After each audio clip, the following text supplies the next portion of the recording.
Hi all, welcome to the first video that's going to be looking into the first of our two Unit 3 topics, which is going to be development and health. Now, for a quick rundown of what's going to be in this topic as a whole, first we're going to have development indicators, and during development indicators, we're going to be looking into what are the different types of development indicators that we have and that we utilise regularly, and what are the validity of the different types of indicators that we use. What are they good for? What are their shortcomings? We're then going to look at the differences in development between different developing nations. We'll spend a bit of time looking at malaria, so that's going to be one of our kind of main case studies in this topic, and we're going to be looking at what are the causes, impacts, and management of malaria. And then finally, we're going to look at primary healthcare. What is it and what type of impact does it have in the places where it's practiced? Now, for today's video, we're going to be starting to look at development indicators. And one of the first things that we need to talk about in this kind of general context is something called the Brandt Line. Now, this is a diagram or a map that I would wager most of you have probably seen before in one guise or another. This idea that you've got the kind of what's sometimes referred to as the north-south divide, or as it should be called, the Brandt Line, as the guy who made it was called Willy Brandt. And it separates the world into the developed north and the developing south. It works with the exception, obviously, down here we've got Australia, where we need to do some kind of creative juggling to get us around that particular issue. But by and large, this is you look at it and you go, right, okay, yeah, it seems reasonably sensible. We've got Europe here, Russia, then the States, Canada, etc., all above the line, and to the south of the line, yep, you've got Africa, South America, etc. Places that certainly plays into the general conception of where is developed and where is developing around the world. Now, as I say, it's for a general tool, it's not that bad. However, there are some flaws with it. So first, it's, well, obviously very, very simplistic. If you are literally trying to put every country in the world into either box A or box B, that's going to create problems, and it's going to mean that a lot of places are put into a category that doesn't really work for them well. I've got this in this slide here, but development is a spectrum. There's no such thing really as developed or developing. We are all at different points along this kind of this spectrum, this journey of development. So as time has went on, we've came up with loads and loads and loads of new terms, and all of these terms are different ways that we use to try and categorise the world around us. Now these terms, I say, as part of your note taking and part of enhancing the notes that you get from this. You can spend a little bit more time, tying down what are these terms and what countries do they refer to. But generally speaking, so rich industrialised countries are nations like ourselves. These are nations that have been through a journey of industrialisation, and they are kind of reaping the rewards of that now that they are, pretty much, extremely wealthy. You've got newly industrialising countries, so you've got countries that are going through the kind of the journey of becoming more industrialised and becoming wealthier as a part of that, generally very, very rapidly. You've got the least developed countries, which is really what it sounds like. This is the one that does kind of marry up with the stuff from the map with the Brandt line on it, is that the countries who would have been categorised as developing, a lot of the time they will fall into this category of least developed nations. You've got oil exporting countries. Now this obviously is something that we put as its own little export in that oil, and that it's one of the kind of major drivers of economic change throughout the world. If your country's got access to oil, then it's extremely likely that at least a subsection of the population in your nation are extremely wealthy. Former communist countries. Now this is something that obviously now is quite a dated term. It's something that we've kind of moved on from using this as a term, but it certainly was something that if you go back into the into the 90s, it very much was something that you could use to categorise different nations. You've then got the tiger economies, sometimes referred to as the South Asian tiger economies.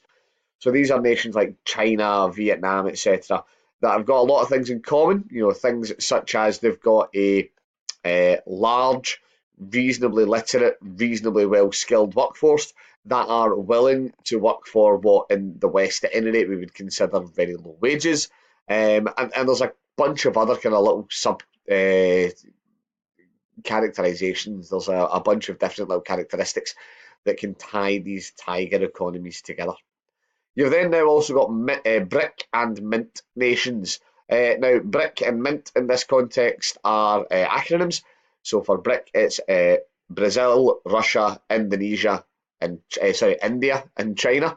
And these are nations that late 90s were developing rapidly economically, largely in line with one another. And now you've got the Mint nations, which is Mexico, Indonesia comes in here, Nigeria and Turkey, which are countries that again are similarly following some reasonably rapid economic development, and they're all doing it, pretty much in line with one another. So this is a new set of terms that we use, and it's important that we are comfortable with them. Now, development indicators, which is what the bulk of this video is going to look at. Now, there are two types of indicator, broadly speaking, that we talk about. You've got individual indicators, and these look at one aspect of a country, and you can categorise them down into 5 main categories. So you've got social indicators, you've got economic ones, demographic, political and cultural, and the kind of things you're talking about there. So a social indicator is going to be something like life expectancy. An economic indicator, something like gross national income per capita. Demographic incomes could be things like what style of governance do you have. Similarly, that'd be a political indicator. Demographic indicators will be things like what is your total population, how is your population spread, and cultural indicators could be things like women's rights, percentage of women in the workforce, laws surrounding minority groups, and what have you. Composite indicators take a number of individual indicators and try and condense them into one measure. There's 3 that I've just given as quick examples here, 2 that we'll go on to talk about later in today's video. You've got the physical quality of life index, and you've got the human development index, both of which we will talk about later. I've also put a reference in here to the International Human Suffering Index. It's something you can look at in the textbook. It's got kind of a little tiny bit in there that you can use. This is another example of an indicator that brings together a variety of different information and tries to present you with one kind of big picture. Now, one thing I will say, you are expected to understand, particularly when it comes to those individual indicators, what a suite of them are and what they mean. So as part of, again, enhancing your notes on this, when we can work on this in class, we'll talk about what some of the indicators are, and in your notes, I would fully expect that you've got some further explanation, some expansion on, the information that's on the slide you're looking at now. Now, individual indicators, the good thing about them, they're extremely useful for ranking countries with reference to a very, very specific thing. I mean, if I want to know which country in the world has people live the longest, brilliant, I can pull up my life expectancy indicator and I can find out which countries are likely to have people living longest. However, these indicators have some pretty fundamentally, huge issues, and it's why you would never use any given individual indicator to try and act as a determiner for how developed a country is. Now, one, they're very, very narrow in their focus. I mean, I've spoken about this very, very briefly in class, but if you look at, let's say, the information, this again comes up in the text. So if you look at doctors per 1,000 people, number of doctors per head of population. If you look at that for Cuba, the rate is really, really good. Particularly, you compare it to ourselves, it's far better than what we have. However, you wouldn't ever say that one indicator means that Cuba's more developed than the UK, because there are all sorts of other factors that you would then need to consider, and they don't agree with that picture. So any individual indicator is exactly that. It's an individual indicator. It doesn't give you the full picture. Again, another issue, they are invariably averages. If you take gross national product, you have GNP per capita or per person. So you're averaging out this information, and what that does is it hides peaks and troughs.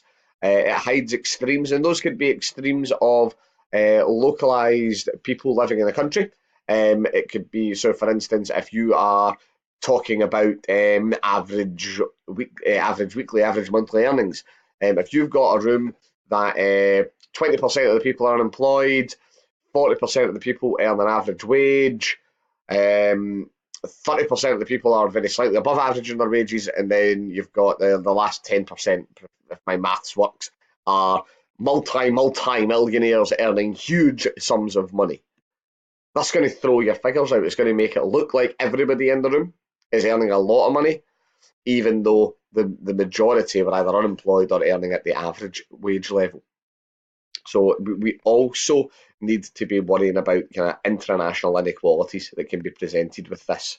Another version of this might well be a rural-urban split. You might have some people that live in the urban areas in your nation who are doing very well, but the rural areas might be extremely poor still. You've also got some of these individual indicators that are difficult to really use as a comparative tool because they're hard to express numerically. And what value do we put on things like freedom of the press, freedom of speech? Are those things that indicate a country's developed or not? A lot of people would say yes, they are. They're a good example of a cultural indicator. But how do you measure that numerically? It's much, much trickier. So individual indicators are really good for looking at specifics, but we do need to kind of take them with a little bit of a health warning that they can't be used on their own. Now, composite indicators. Now, this is something where you've tried to take an individual indicator, or a group of them, more specifically, and you've tried to make them a bit more usable in terms of being able to actually look at a country's overall state of development. And different indicators can be focused on different things, which, depending on what particular slant you're putting on development, could either be useful or not. So, for example, the two kind of main ones that we consider, the physical quality of life index, very focused on social and health related indicators, really doesn't look at economics at all, as it's trying to, the philosophy behind it as an idea was to say, right, well, how, regardless of money, how well are people doing? How long are they living? How healthy are the lives that they are leading? Are they fulfilled? And it attempts to do that. And even though it does, I say, ignoring the economics is a pretty significant weakness in that as an indicator, it is still something that's viewed as reasonable and accurate and usable. And then you've got one that most of you guys will have heard of before. I certainly make reference to it fairly frequently, and it's the UN's HDI, or Human Development Index.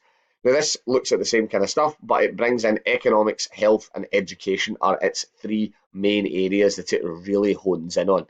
And the good thing about this is it tries to present as well-rounded a picture as you can get. Now, again, the things we need to remember is that the best way to try and understand something as complex as how well is a nation developed is you get as much information as you can. So you get a broad range of composite indicators. You then need to have an understanding of what's in the composite indicators. So again, that's something that I would expect you guys, as part of your enhancing and building and the notes that we're going to be working on, that you will add into your notes is what actually makes up some of these indicators. Now, I'm not looking for a comprehensive list of everything, but certainly some of the broad strokes of what is involved in gaining this information. And then you compare it, you then add in individual indicators to pick off any gaps that you might think are present in your in what this composite indicator is going to tell you.